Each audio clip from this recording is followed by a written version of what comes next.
Thank you so much for the introduction, the kind words. And yeah, I still vividly remember the dependency parsing days and all the great work that you've been doing in that area. It's good times. I kind of miss it. It's a bit out there, but I think, yeah, this was great times. Now to something completely different. So I'm happy to talk about probably ask questions and parametric versus non-parametric knowledge. Like none of this will make sense, I think, on the surface right now, but hopefully after a couple of slides and maybe hopefully after this talk, you get the sort of meaning of these terms a bit better. All right, let me start by figuring out how to move the slide. Okay, first of all, this is like joint work with various people, both at FAIR/Meta AI and at UCL. Not going to go through all of them, but as usual, they've done most of the work, and I'm just sort of summarizing it at this point. So yeah, that's the collaborators. I want to start by quickly introduce what I mean by, I guess, knowledge intensive and in contrast, knowledge light NLP. So knowledge light NLP, I think of tasks that humans can kind of solve on the spot without like doing any kind of background research to do them. Classic examples of that are usually things like sentiment analysis, right? Where I give you a bit of text and you say, is the sentiment positive or negative? And you can kind of do that without doing research on, I guess, this movie in general or movie reviews or any kind of background knowledge. You can look at this and say, oh, this looks like a positive review. No research necessary. Likewise, if I give you a so-called textual attainment problem where you're given a premise and you're given a hypothesis and you have to figure out, is the premise actually supporting the hypothesis or contradicting it or neutral to it, then you can do that most of the times by just looking at it, right? So that's what I call knowledge light in this context. Knowledge intensive NLP is the opposite of that, in the sense that it's tasks that humans need background research, for example, Google for. For example, if I ask you, where was Boris Johnson born? I mean, you could actually guess it, but I'd imagine most people guess it wrong, because he was actually not born in the UK. He was born in the United States. And that's something that most people probably don't know from the top of their heads, right? They really have to go and figure these things out. Like, and here maybe they would start to guess it wrong, but generally many questions you ask, you just have to go and Google to find them out, right? Like sort of the point of Google in many ways. Question answering is one application that is sort of standard in knowledge intensive NLP. Fact checking is another one. Like, again, if I turned that question into a claim and said Boris Johnson was born in the UK, can you fact check that? Then again, in order to do that, you really have to go out and do some research. And even, I guess, even if you knew it, you would still want to like get evidence for it to convince somebody else that this is false. So that's knowledge intensive NLP.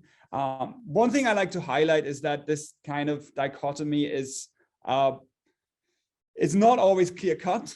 So if I ask you, where was Fabio Petroni born, which you may or may not know, this is one of my amazing co-authors, then you probably can answer this question simply by looking at the name of Fabio, and you would guess like most likely he's Italian. So you kind of solved this problem on the spot correctly and got away with that. So in a way, is that still knowledge intensive or not? I think yeah, it's a gray area, but most of the time you can kind of distinguish between these two relatively well. Okay, why is this sort of interesting for me and others? Why should you care about knowledge intensive AI? First of all, and I already alluded to that, there are really important applications of it. Question answering is one such thing. Fact checking is another. Knowledge bases, KBs, is another application area for knowledge intensive AI. If you want to fill up a knowledge base, then you need to be sort of Googling or doing research and collecting information from elsewhere. So there is a lot of that.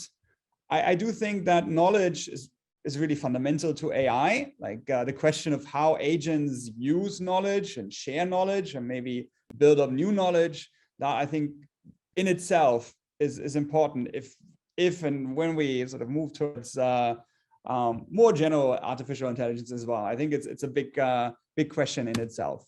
And then I think even if you ignore these two other things, just looking at the technicalities and the questions within this area, I think there are many interesting, juicy problems, like about how do you memorize information, how do you organize information, how do you retrieve it, how do you reason with it, and how do you do that jointly with understanding language. I think all of that is very exciting just from a real sort of research meat point of view. All right, like to give you a bit more context, I want to like present you my research life in dichotomies over the last well, I don't know, quite a few years. I don't want to think about it. Like basically when I set off to do work in NLP, I was really interested in this distinction between, or this, I guess, trade-off between graphical models, by which at that time we meant things like Bayesian networks or Markov networks, and logic as two ways of representing, I guess, information and making inferences about the world. And I got really interested in kind of combining these two things in one way or another because I saw strength of both of them. Then time went on and the world changed in the sense that graphical models became slowly, I wouldn't say obsolete. They're still really important, but they're just not in that much focus right now. And neural networks and deep learning came up, which had its own set of advantages, but also disadvantages. So I was really interested in combining neural networks with logic in one way or another. So a lot of work I've been doing in that space. And I think that was fruitful, but what is really keeping me up at night these days is a really different dichotomy. And that's what this talk is about. It's namely non-parametric versus parametric sort of modeling of knowledge. And just to give you a teaser, what these two things mean is really, in one case, you have models that kind of grow with data, like the more things you throw at them, the bigger they become. And in the other case, in the parametric case, you have models that kind of stay fixed. You set like what the size is, and then you throw data at them, and then they do stuff with it. And that's it in a nutshell. I'm trying to explain these two families in this talk and what their sort of relative benefits are, and then maybe also what they can learn from each other. All right, to do all of that, I'm going to use this really questionable 2D abstraction, but I still find it useful for the purposes of illustrating what how I think about this space and how these things come together. And I call this the knowledge function, which is a function from, I guess, queries or questions, by which you can think of as, which you can think of as natural language questions, but this could also be like questions in logical form or whatnot. It doesn't matter too much. For the purposes of this talk, I'll mostly focus on natural language as the sort of query language space, but really that is not the most essential bit. And then what you have on the y-axis are the answers. And so what we're trying to do in these sort of knowledge intensive tasks is, I guess, learning this knowledge function, which maps queries to answers.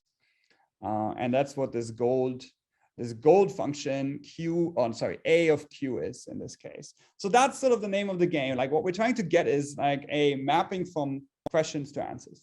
And in a way, you could treat all of this just like standard machine learning function approximation, right? Like you're probably gonna get a couple of training points of this function, and that could be questions and their answers, or it could be fact checks and their like logical, fact checks and the verdict for them, and so on and so forth. But generally, it's just a function, and you get training points for it, and get quite a few of these, and then using these training points. Let me go there in a bit. So you have these training points there, and in this case, this would be different kinds of questions. These training points and the y-axis here, I added like a bit of additional interpretation to it in the sense that what I have at the top of this graph is sort of bigger in terms of how big and complex the answer is. And what I have at the bottom, sorry, at the lower side of this y-axis is smaller answers, like short answers. And this will help me visualize things a bit more easily later on. But generally, you will have different kinds of questions and different kinds of answers of different length and different complexity. And now having this data, this training data, what you'll do at test time is I give you a new point, a new question, and you have to figure out what is the answer for that question. You have to find the A of Q. So you have test points as well. And I'm going to use, I guess, the same colors here throughout the talk in the various stages. All right. These render way too slowly. A quick question: how, like, the animations, are they very slow, or do they come over okay? Sometimes that's a bit tricky. It looks okay. Okay, cool. So that's the setting. One thing I like to add to this is what I call the question distribution. So somehow, depending on your task, there is a kind of preference or priority or likelihood that certain questions get asked. And like, depending on what you do, that P of Q is what I call it, that will change, right? So for question answering, maybe you're going to see a distribution like the one I draw here. If it's sort of summarization about entities, then it would be more on the side of everything about Obama, say. So, you know, different tasks like correspond to different areas of this graph, and hence different distribution that represent that graph. By the way, I am also like generally happy to take questions as we go in any time. So if you have anything that you want to know right now or that is not clear, I'm happy to take it. So however you want to manage that in the chat. Okay, so as sort of weird this abstraction is, I think it does show a couple of things I want to highlight. First of all, like, I've intentionally drawn these plateaus in the graph where maybe several questions basically all have the same answer. And that's just a way of saying, well, there will be this effect of paraphrasing where the same question can be answered in different ways, right? Sorry, can be asked in different ways. So to represent that, I kind of show that there are these plateaus and these stairs in a way. Worthwhile saying that obviously there are also questions for which you know, things look a bit different, where slightly changing the question will also produce a really different answer. But in essence, I think this is still an important part to capture. The other thing is that this is a non-smooth function, right? Such that really knowing, say, Obama's birthplace doesn't like tell you much about what Trump's birthplace is beyond, let's say, they may be both born in the US. It is really like nothing you can infer by smoothness in a way. And that really is, to me, like the essence of knowledge in a way. It's stuff that you kind of have to know because you can't guess it by just looking at the input itself. As I mentioned earlier, sometimes you can guess, right? If the name sounds very Italian, then maybe Italy is the right answer. But in general, you can't. The other thing I point out, that even though there are sort of questions in this graph that aren't part of the question distribution, so everything about Obama is maybe a question my system doesn't have to answer, it can still be useful as background knowledge to infer answers for the questions that you actually care about. And I'm going to come back to that later on. So basically, the way I conceptualize this sort of knowledge function is also as one that maybe goes and asks different questions in order to answer an original question. And we'll get there in a bit. All right, so that's the setting. Let me give you an overview of the remainder of the talk with respect to that setting. So what I'm going to talk about in the first part is parametric models for learning these knowledge functions. And in particular, two types. One that is basically trained from scratch, just using the training points in whatever sort of training data you have for the knowledge function you care about. And then the case where you pre-train these models on some additional data. And I'll try to make a case why that makes, I mean, maybe that's unsurprisingly at this point, but why that makes particular sense in the case of knowledge functions. And then I'm going to switch over to non-parametric models for learning these knowledge functions. In particular, I'm going to look at question retrievers, which is a very simple case of non-parametric model, and then the so-called retrieve and read models, and then finally knowledge bases as an instance of this, and our implementation of that, which I think does much better than your standard knowledge base. Okay. So let's talk about non-parametric models. What are these? I mean, as I already somewhat briefly mentioned, these are models that don't grow with data. So you define a model with some number of parameters, then you fit that model on the data, and then that's it. If you have more data, you would still use the same model and you just sort of train that model on more data. It doesn't grow with data. It is sort of fixed to a fixed number of parameters. The sort of vanilla model we would be using, or family of models that we were using in the case of modeling a knowledge function, is a Seq2Seq model. And that's just because the input is a question, which is a sequence of tokens, and the output is an answer, which in our case is also a sequence of tokens. So the parametric models that we're looking at are Seq2Seq models, and in a way, it doesn't matter what kind of Seq2Seq model we're looking at, but in practice today, obviously, we're mostly talking about transformer models for this. Just to illustrate this a bit further, what the Seq2Seq model does is it's sort of taking the question as an input and then is feeding that through several steps of processing to get representations for, say, each of the tokens. And then this information is fed to the so-called decoder that is generating the answer by first generating a sort of by first generating EOS, by first generating Hawaii, and then generating the end of sentence symbol. In this case, you are done, and that's your answer. So that's generally the parametric model. And it doesn't matter what flavor we're looking at here. It's just one such model. All right, so let's look at that kind of model in the context.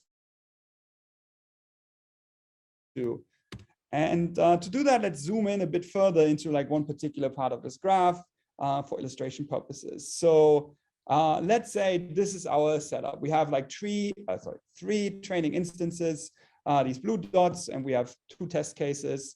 What we're going to do is we're going to fit a parametric Seq2Seq model, a transformer, such that it matches the blue dots, the training points. So that's going to be our A, theta is the parameters of Q.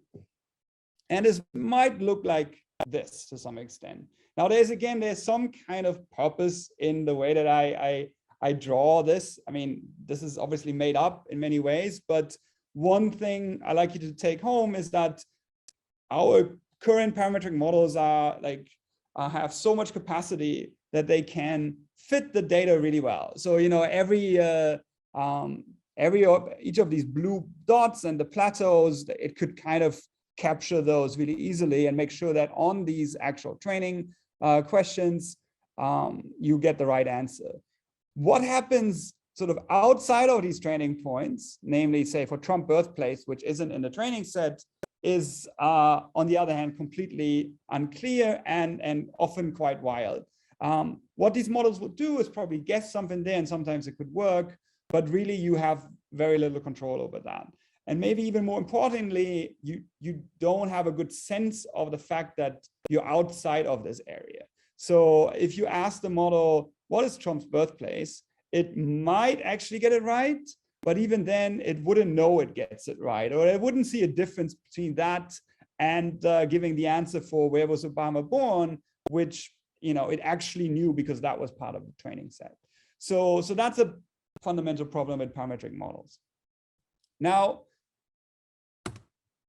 one thing you can do in order to at least deal with the fact that there aren't these gaps where you don't have training data is to use a pre-training objective, such as a masked language modeling objective or a closed question objective, and in a way artificially add more training points to your parametric models training set. Is everything okay? Because is there some issue? It's fine. Yeah. Okay. I think I should maybe close this. I should close this video because I see sort of in the room, and then I get too conscious about it. Let me just clean it. All right, sounds good. All right, so let me know if anything is wrong, obviously. So what I mean by this is that rather than just using the training questions that we have, like where was Obama born, or what is Obama's birthplace, we're also now going to take a big corpus and we're going to take sentences out of it in a way. And then we say we mask, and that's your BERT, say language model objective. We're going to mask in that sentence particular words. And what happens then effectively is that you're going to get questions just in so-called closed form. So for example, there was a sentence somewhere in the training, somewhere in an unlabeled data set that says Obama was born in Hawaii. And if you then mask Hawaii, you essentially get a question, Obama was born where? And if you throw that into your training set, then you're going to be able to answer that question better. And then likewise, that's not going to help us with this point because we already had a training question on Obama. But okay, sorry, this wasn't clicking. But if you're lucky, you also get the same thing for Trump, in which case now you actually effectively have a training point for the test question, what is Trump's birthplace? And hence you can answer this question.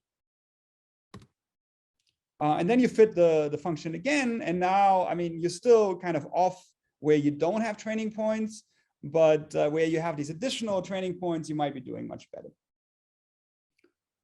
Okay, so first thing I'm going to do empirically here now is just to see like, what's the difference here? Like how well does a from scratch parametric model work compared to a pre-trained model? And where are these models doing well and where aren't they doing well?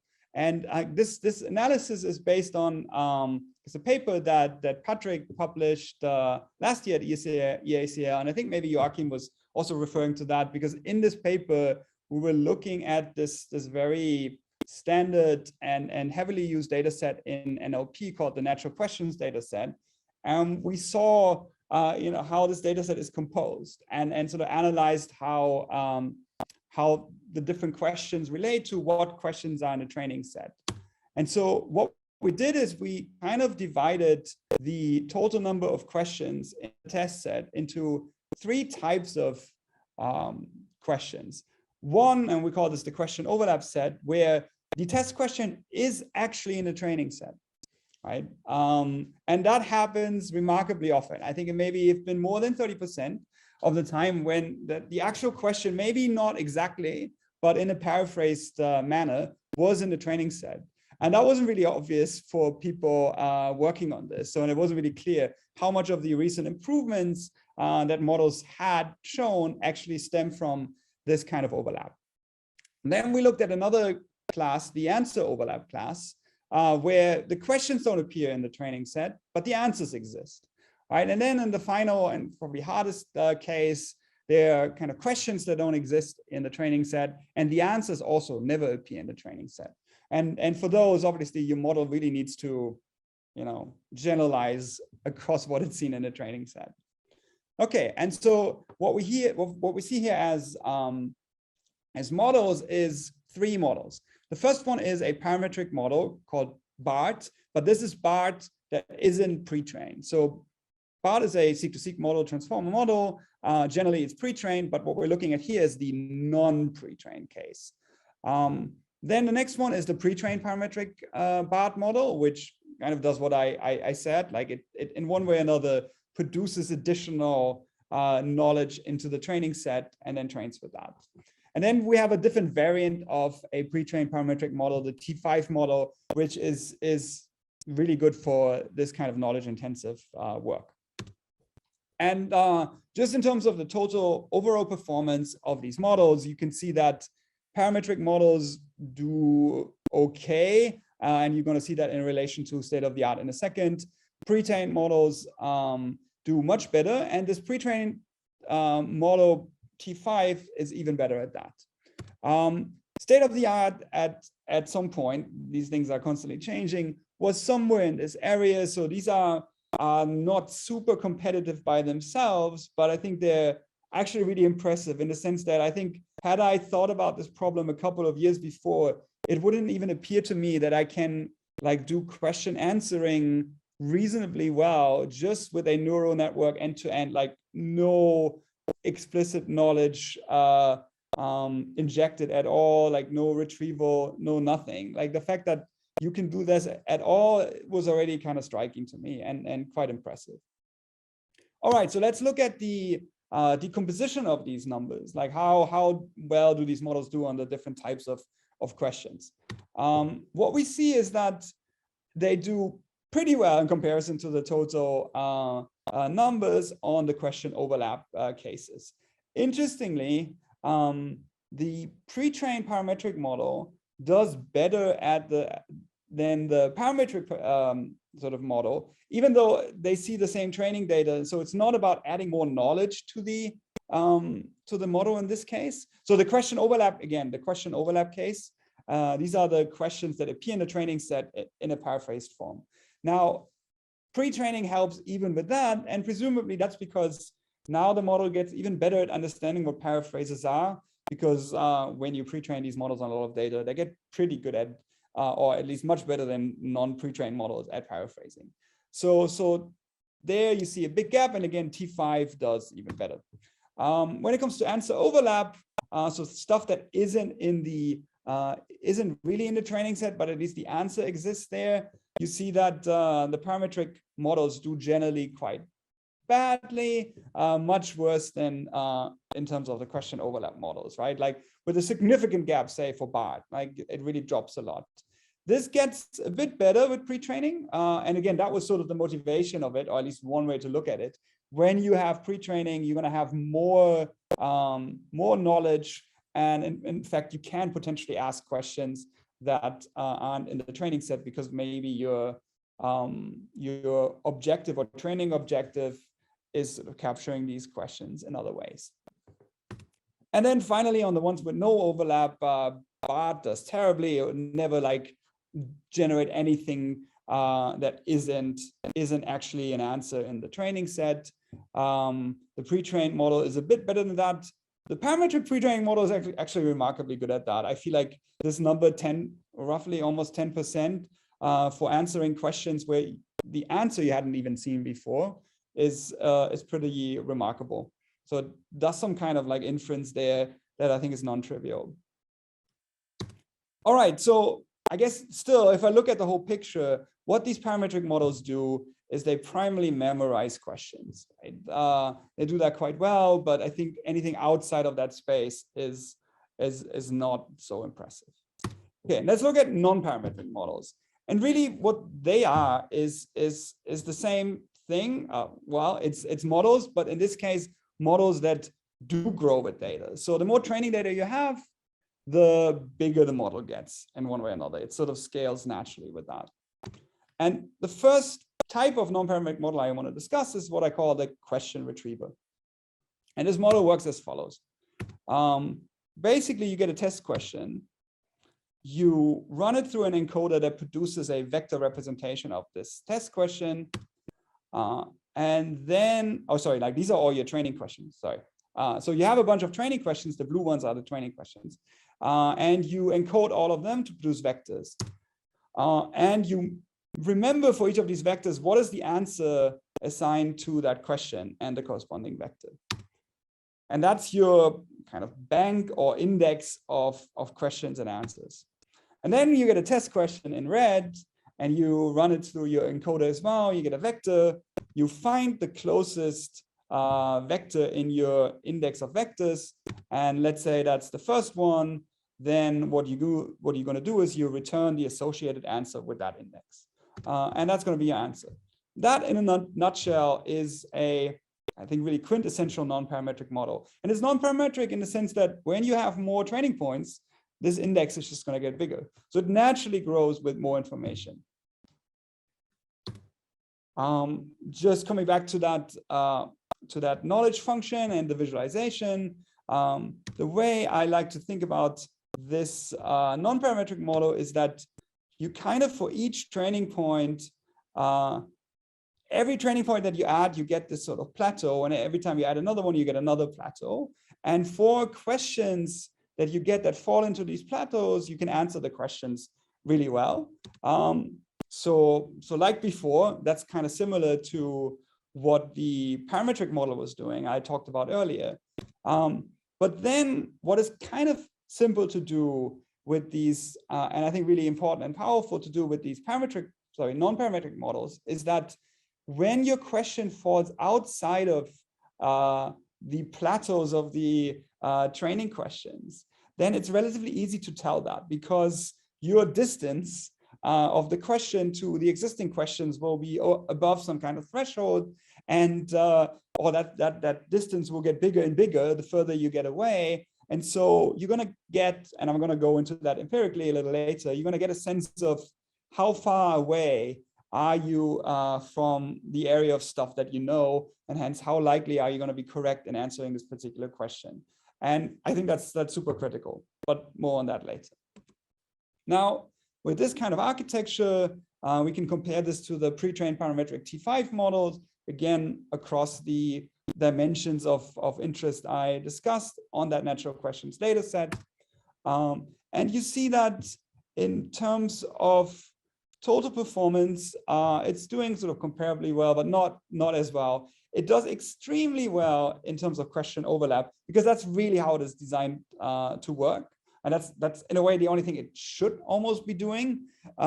It does a bit of answer overlap prediction, by which I mean like questions, again, that are not in the training set, but where the answers are in the training set.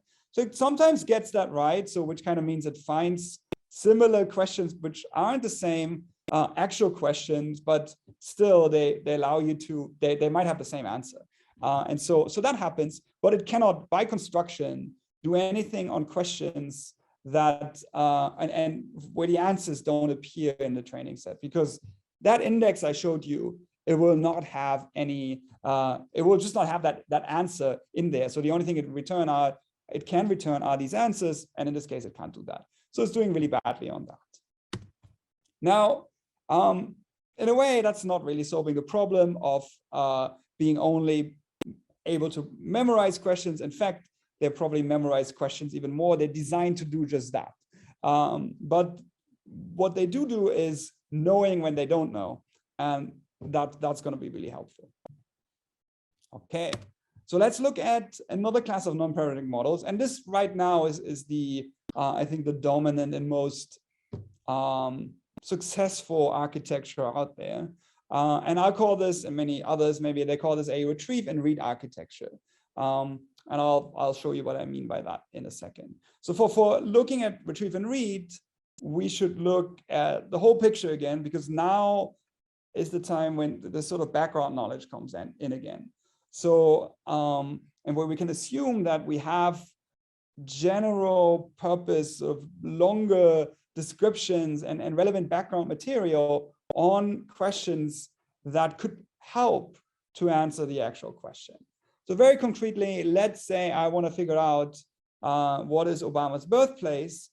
With a retrieve and read architecture, what I'm doing essentially is map that original question to some kind of sort of pseudo question, in this case, everything about Obama, and then find the answer, A prime to that answer, and then learn a function that takes these other answers and in a way reads them to then actually produce the final answer that we were trying to get at in the first place. So you have the A, the answer is some kind of function R of A prime and the original question.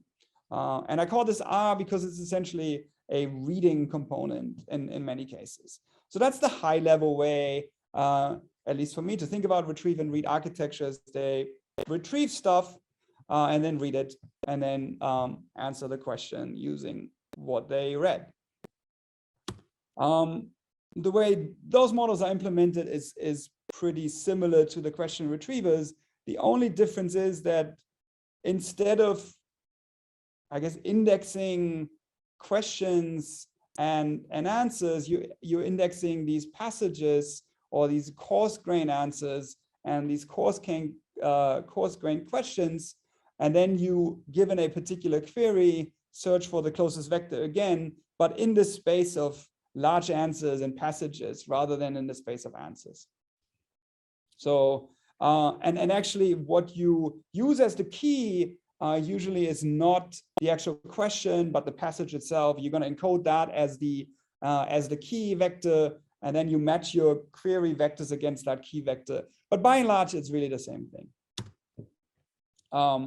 In terms of the architecture of this reader component, this function R, it's again kind of like the Seq2Seq models I discussed earlier. The only difference is that on a high level, what you're going to do is you're going to plug in the retrieved passages and in a way connect those also with your decoder.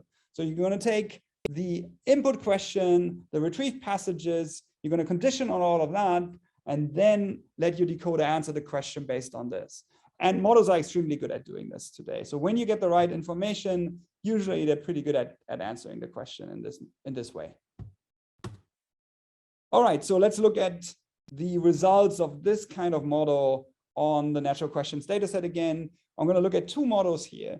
The RePAQ model, which is a model we developed 2 years ago. It's called Retrieval Augmented Generation, which is really what this model is what I just showed you. And then there's also the so-called Fusion in Decoder model, which is a bit better, but by and large the same idea.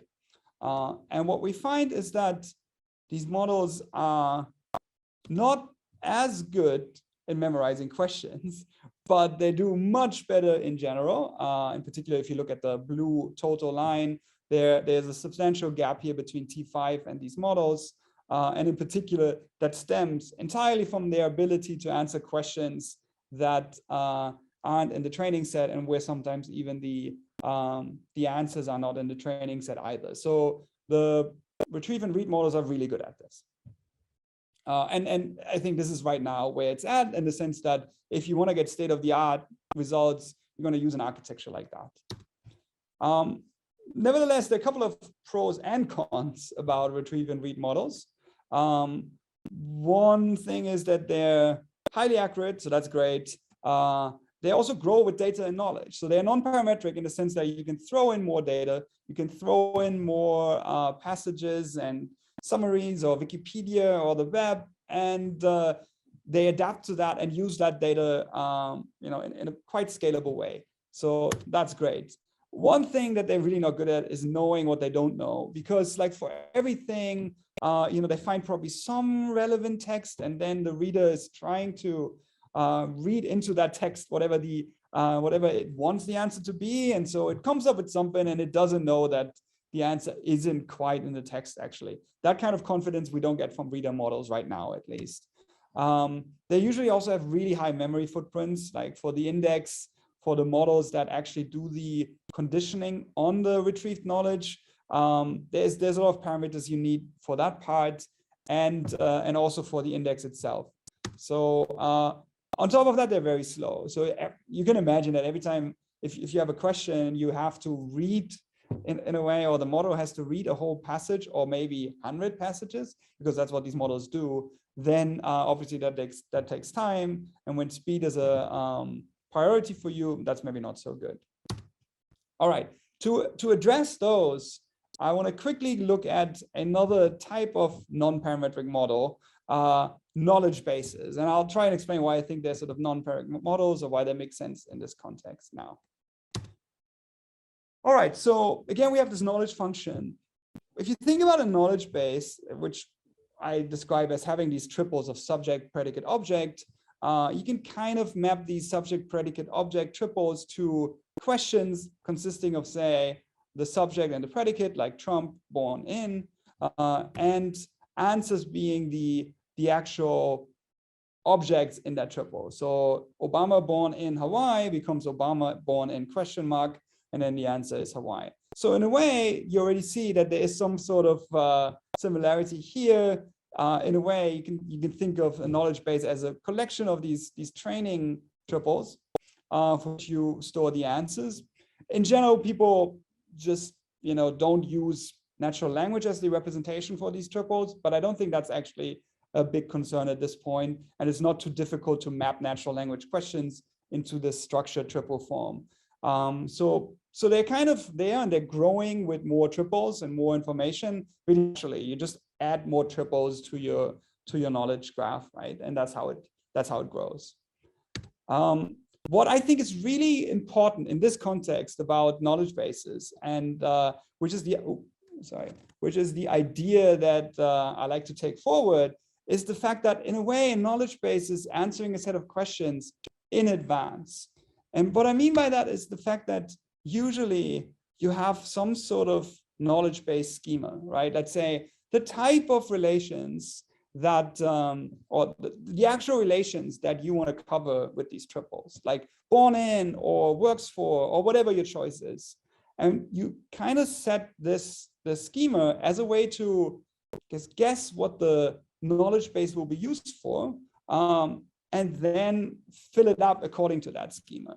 So you're kind of defining the needs, and then you just fill it up in advance or as much as you can. And you don't just get like a set of training points.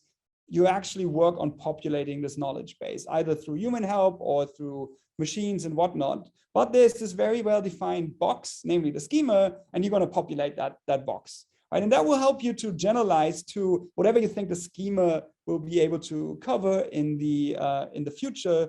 And it gives you a clear direction of what your non-parametric model should store and shouldn't store.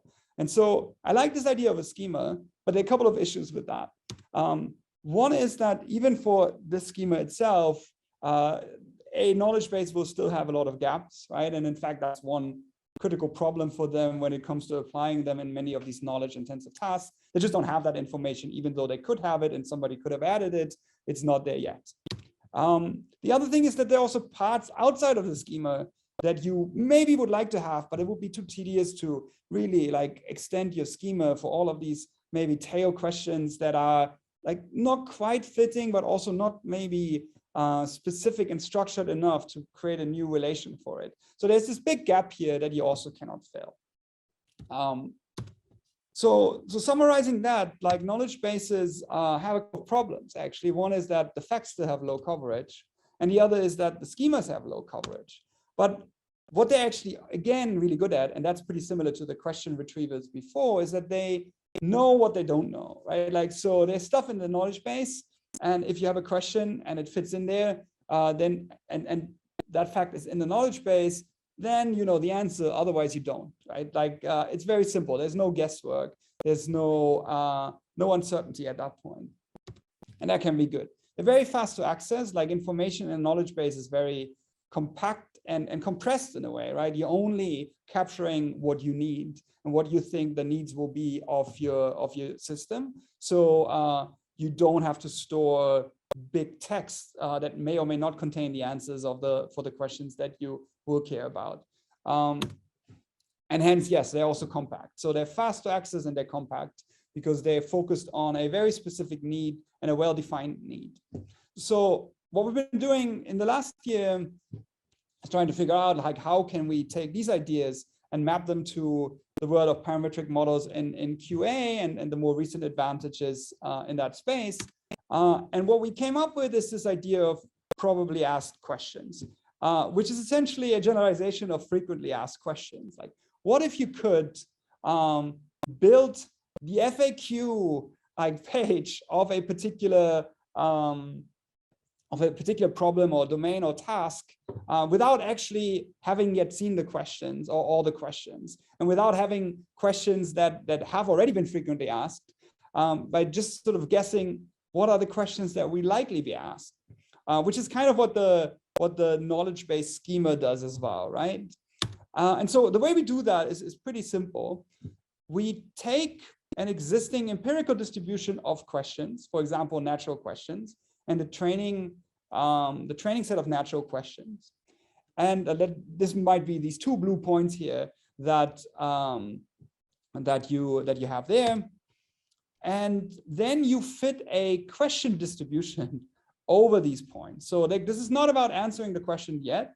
It's just figuring out what kind of questions do we think, based on the subset of questions we've seen in our empirical data, what kind of questions are going to be asked in the future? Like, what are the probably asked questions? And then we just generate a lot of questions according to that distribution. And then we use these questions in our question retrieval system, and hopefully we're going to have a much better coverage because we kind of guessed in advance what questions will come and then answered those. So how can we learn a question distribution, and how can we generate questions from that distribution? We do this in this relatively simple setup where we take Wikipedia, we have a passage selector model that chooses different passages according to how likely will they contain answers to questions that people will likely ask. And you can train that model because we have data for that. Then we take that passage and we extract possible answers from that passage.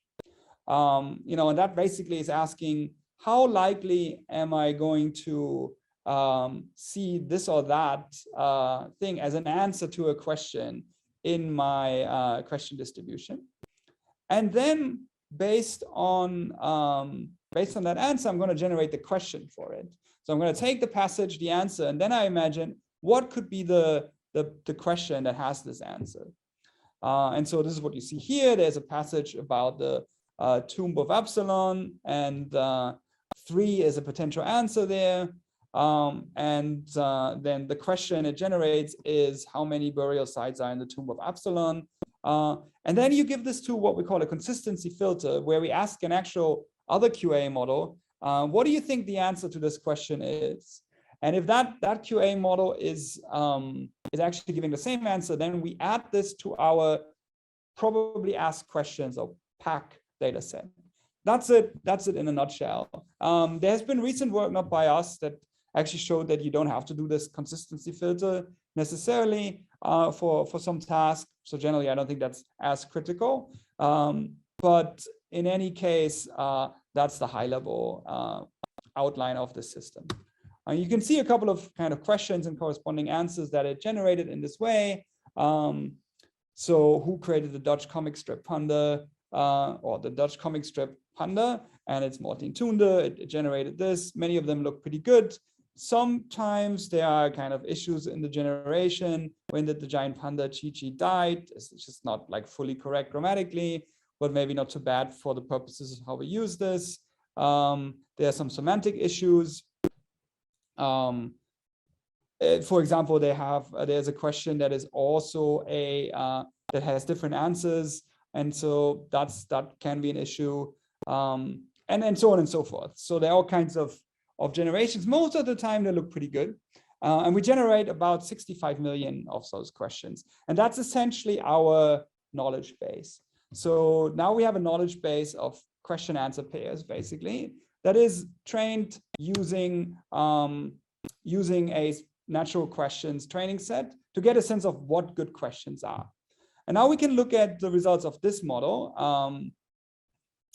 And so what you see here on the left is the RePAQ model, which is a question retrieval model only operating on natural questions without any generated probably asked questions.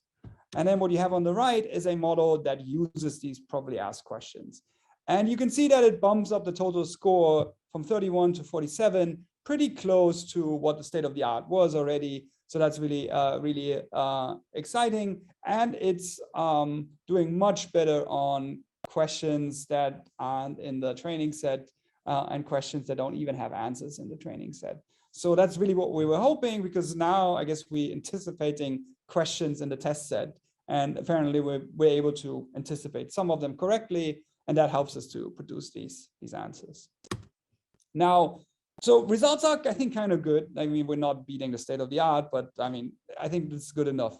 What I think is really important, and I pointed that out a couple of times during the talk, is that this model, the so-called RePAQ model that uses PAQ as the knowledge source, knows when it doesn't know. And in this graph, you can kind of see that. I'm trying to explain that graph to you now.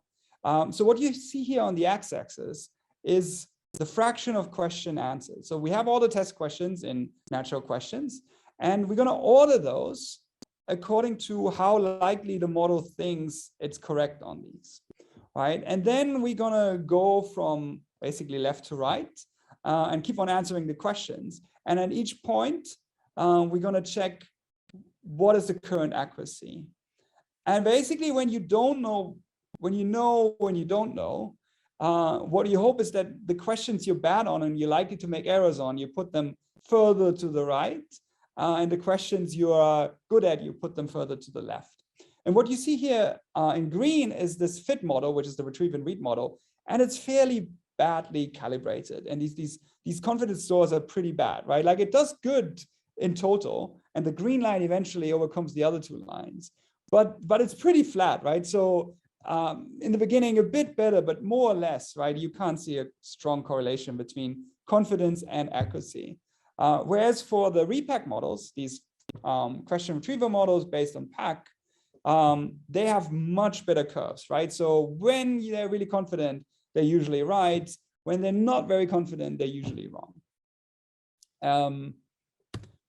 And that's good by itself, but it also allows you to back off, right? Say, let's say we first ask PAQ, how good is this, or can you answer this question? And if RePAQ says, I'm not sure, I'm not very confident, then you can go and ask the more expensive fit system, right? Then you have a system that can be faster and accurate, right? Because when PAQ is very confident, it's really fast and you can return answers. And if not, then it's going to be slow, but you're going to get good answers again. In fact, when you combine these two, you get a system that is slightly better than fit by about 1 percentage point, but actually it's also faster. So I think the system is still twice as fast as fit and a little more accurate.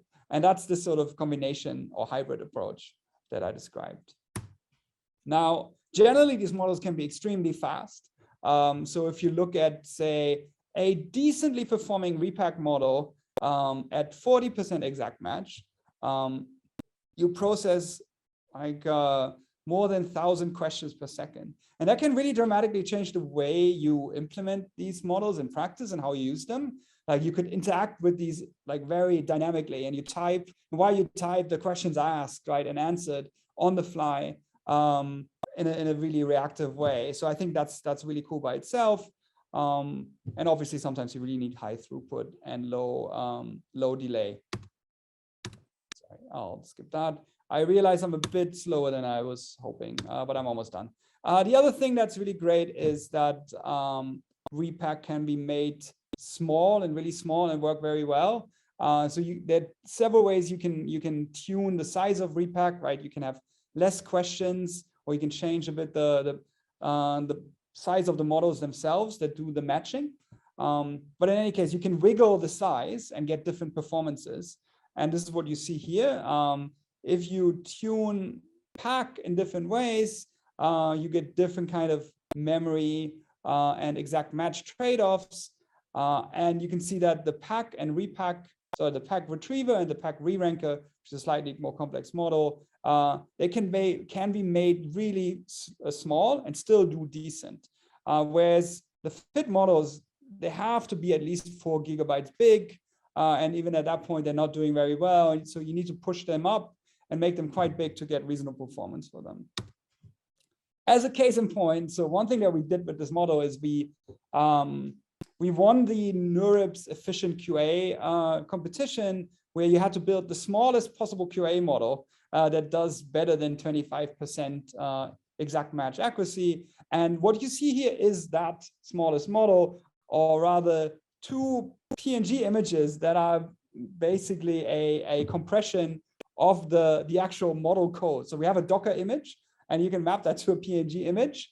And that's the images you see here. So it's very compact. 2 PNG images, enough to represent this whole QA system, which I think is really cool. And that's about it. It's like a bit of future work in terms of that.